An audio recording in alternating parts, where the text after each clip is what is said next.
선지자, 그 다음에 그리스도의 영, 그 다음에 고난, 그 고난 속에 포함되어 있는 영광, 이 네 개의 단어가 굉장히 중요합니다. 이 고난이라는 말이 나오는데 의인이 왜 고난받는가? 착한 사람, 세상에 성실하게 사는 사람은 잘 떼야 되는데 이 세상에서도 그렇고 어쨌든 고난을 받을 때가 많거든요. 그래서 이 문제를 이제 해결하기 위해서 사람들은 자기 지혜와 자기 경험을 가지고 이것을 비추어 봐도 이게 해답이 없어요. 또 머리에 에너지가 많은 사람들 있죠. 그런 사람들은 철학적으로 이것을 연구하고 오늘 본문 말씀대로 상고를 해봐도 이게 해결되지 않습니다. 왜 의인이 착한 사람이 고난한다? 그러면은 우리가 나쁘게 살아도 되겠네. 이렇게 힘든데 이런 생각을 할 정도로 의인의 고난에 대해서는 정확한 답이 나오지 않고 있습니다. 의인의 고난을 우리가 성경에서 찾아볼 수 있고 세상에서 당하는 의인의 고난은요, 이 선과 악은 동전의 양면 같아서 우리가 선을 엄청나게 행하면은 이상하게 육신 속에서 또 악을 해보고 싶은 마음이 또 생겨요. 그 자기가 스스로 생겨야겠다 그런 생각을 해서 그런 것이 아니라 희한하게도 우리의 아직까지 영화되지 않은 육신 속에서는 이러한 욕심과 재성이 반드시 여러분 올라오게 되어 있습니다. 아나니아 삽비라가 땅을 팔아서 이 반씩이나 하나님의 교회에 드렸죠.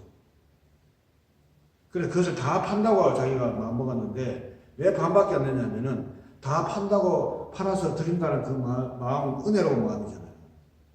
그 마음을 자기가 결심을 했는데 갑자기 시간이 좀 지나니까 자기의 결심 너머에 어떤 다른 결심이 자기를 타고 올라오기 때문에 그는 거기에서 그것을 거부하고 반쪽만 낸 거예요.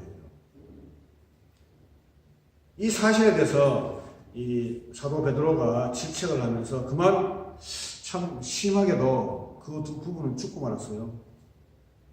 이처럼 우리 속에서 올라오는 육신의 어떤 그 욕심과 다른 생각들은 그것은 우리 스스로가 잡을 수가 없어요. 그래서 세상에서 말하는 선과 악, 착함과 나쁨은요, 뒤죽박죽 이렇게 바뀌어요. 때에 따라서 이렇게 나타납니다. 때에 따라서 또 저렇게 나타납니다. 그런 거란 말이죠.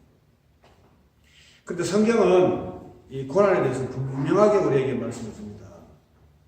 의인이 고난받는 이유를 분명히 이야기해 주고 있어요.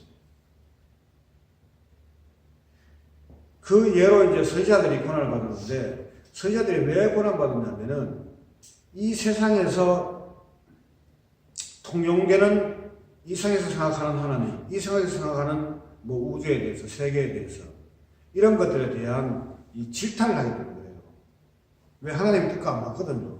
그래서 선지자를 불러서 하나님 마음과 같이 하게 하고, 같은 말을 듣게 해서 이 선지자들이 나가서 나팔을 부는데 사람들이 그것을 들었을 때에 맞지 않고 현실에 맞지 않고 세상에 맞지 않고 자기 도움도 안 되고 오히려 자기 길을 괴롭게 하는 어떤 그런 말씀을 들리기 때문에 선지자들에게는 이 고난이 온 겁니다.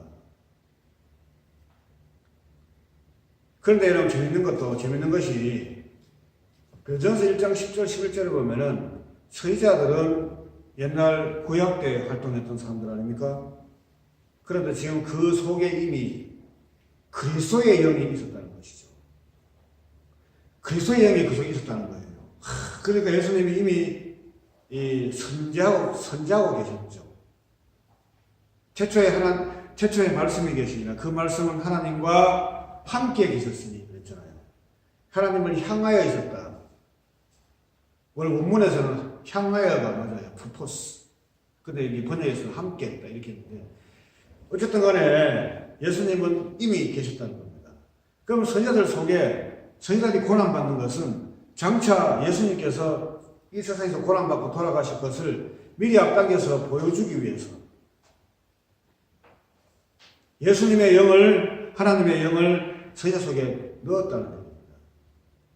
그러니까 당연히 그 사람은 예수님의 사람으로서 또는 하나님의 사람으로서 고난을 받을 수밖에 없는 겁니다. 그래서 고난받는 이유가 뭐냐면은 앞에서 이야기했듯이 이 세상과 자기가 맞지 않아서 부딪혀서 세상이 그를 없애하고자 하고, 그 다음에 장차 오실 예수님께서 이런 고난을 통해서 십자가 지시고 죽을 것이라는 것을 미리 예고하는 거죠. 여러분, 여기에 참 하나님이 계십니다. 여기에 마음이 끌리고 그것이 나에게 능력이 되는 사람은 약속의 사람이요 거룩한 씨요 구원받은 사람이에요. 우리가 제가 참과 거짓을 나누는 사명으로 전받겠죠. 예수님의 길을 그냥 답습할 수 있어요. 또 하나님의 일을 할 때, 봉사할 때에 그것을 열정을 가지고 뭘 내놓고 막 하잖아요. 그러나 그걸 안 하면 불안한 사람이 있어요. 그라도 뭔가를 해야 내가 하나님 안에 있는 것 같고 하나님 사랑하는 것 같고 또 하나님과 함께하는 것 같은 그런 아주 한시적인 여러분들 생각도 할 수 있어요. 그러나요, 진정한 그리스도인들은 성령을 받은 사람은 그 안에 이미 우리 예수님께서 씨를 심으셨고 말씀의 씨를 생명되는 말씀의 씨를 심으셨고 그 안에 예수님 말씀처럼 생명의 도가 그 안에 이미 샘물처럼 넣어 주었어요.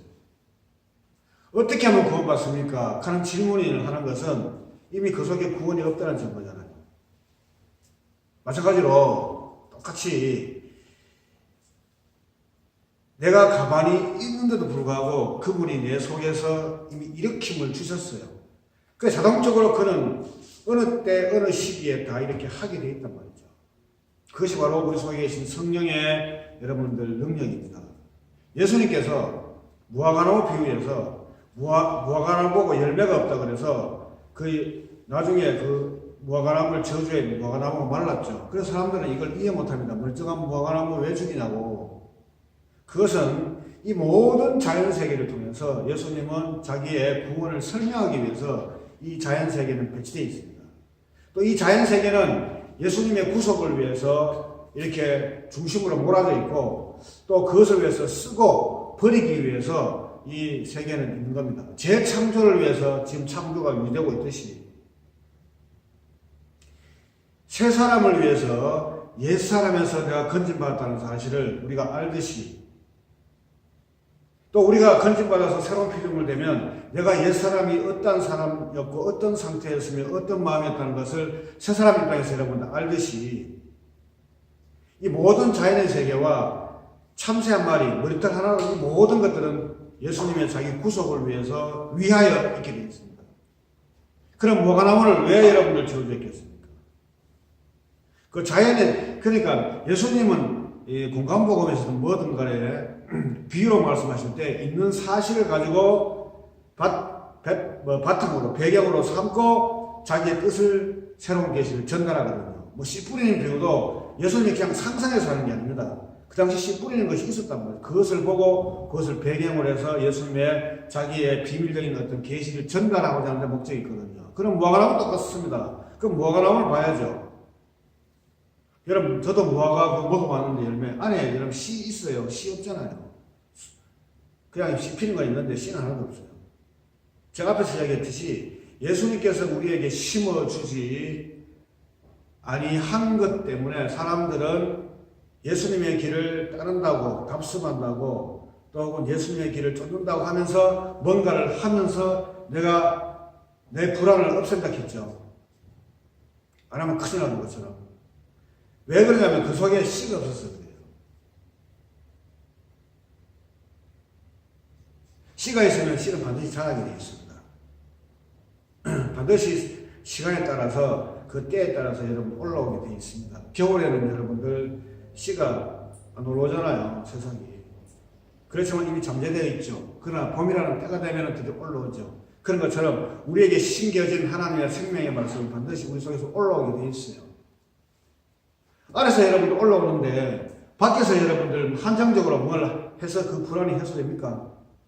우리 속에 성령이 오고 우리 속에 씨를 심어야만이 열매가 최종 열매가 맺어지고 그 다음에 우리 스스로가 그 샘솟아 올라오는 그 능력 때문에 예수님에 의해서 생성되는 계속 생성되는 그 생명의 능력 때문에 우리는 늘 감사하고 기뻐하고 소망할 수 있지, 내가 내 것으로 만들어내면 그것은 금방 지쳐버려요. 몰라 고집이 막 상당히 세가지고 그것도 10년, 20년 이상 못 갑니다. 반드시 넘어지게 돼 있어요. 그래서 모든 자연의 세계는 예수님의 주로 활동하시는 예수님이 모든 수단으로 여러분들 사용하는데, 이 룻이 나오미를 많이 하겠습니다. 따라가는 이유가 뭐냐면 자기 행위가 아닙니다. 자기 지혜도 아니고 그쪽에서 룻을 땡기는 겁니다. 땡기는데 그 땡기는 세계를 쳐다보니까 그게 바로 고난이에요. 나오미의 고난입니다. 나오미는 자기가 벌받아서 그렇게 하는데 그거 아니에요. 하나님께서 일부러 거기에다가 선지자의 영을, 마치 나오미가 선지자처럼 그 영을 그 속에, 예수님의 영이 그 속에 계시니까 당연히 고난받을 수밖에 없어요. 그래서 이 자기 아들이라든가 남편이라든가 땅이라든가 이게 뭐 살지 못하고 가난한 이 모든 것을 사용해서 이 고난과 이 동일선상에 놓고 이 고난과 연결시킵니다. 그래서 그 고난 속에만 참 하나님이 계시니까 이건 사람이 따라갈 수 없잖아요. 그래서 여러분들 한 잡으면 돌아갈 수밖에 없어요. 이게 여러분들 복음의 내용입니다. 항상 이야기했듯이 복음이 있는 곳에는 반드시 심판 가운데 구원이에요. 한쪽은 심판을 당하고 한쪽은 구원받는 겁니다. 두 사람이 맷돌을 가니까 한 사람은 데려감을 당하고 한 사람은 그냥 버려둠을 여러분들 당할 수밖에 없어요. 저희는 너희에게는 허락되었지만 저희에게는 허락되지 아니하였나니, 이게 하나님 나라의 비밀입니다. 이것은 고난을 통해서 이루어진 하나님의 구원의 능력입니다. 이것은 이미 창세전에 선지하신 예수님과 하나님께서 계획하셨고, 그리고 창조하시고 역사가 펼쳐지면서 드디어 잃어버린 자기의 어떤 성도를 구원하기 위해서 그 속에 이미 따라오는 자에게 이 고난을 여러분들 심는 겁니다. 세상에서 고난받는 거. 누구 때문에? 하나님 때문에. 그래서 그 영이 그 속에 계신 사람들은 영광을 결과로 놔두고 고난을 받을 수밖에 없어요. 그래서 고난의 길은 여러분들 결코 생명의 길이고 소망의 길이지, 이 고난은 나를 패배시키고 나를 몰락시키고 나를 지옥 보내고 나를 괴롭게 하고 영원히, 그런 고난이 아니에요. 결국 이 고난 속에서 영광이 숨어있고 포함되어 있기 때문에 또 그것이 터짐으로써 우리는 영광을 또 누리는 겁니다. 마치 예수님께서 십자가에 죽으셨다가 부활하셨듯이. 여러분과 저도 성령을 여러분들 받았다면 바로 예수님의 영으로서 우리는 고난 속에 함께 있는 겁니다. 이 고난 속에서 우리는 생명과 능력을 또 체험하고, 그런 가운데서도 예수님은 우리의 주가 되셔서 우리를 하나님의 아들로 인정하시고, 또 우리를 하나님의 자기의 형제와 친구로 인정하시면서 우리를 이끌고 가고, 우리는 주어진 그것을 보면서 우리가 전심전력을 다해서 예수님을 배우고 예수님을 따라가고 예수님을 애쓰고 예수님을 소망하는, 예수님을 위한 삶을 몸으로 드리는 산제사의 삶을 우리는 계속 드리고 그것을 바라보고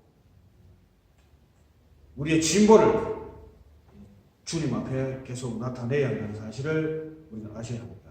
여기까지 하겠습니다.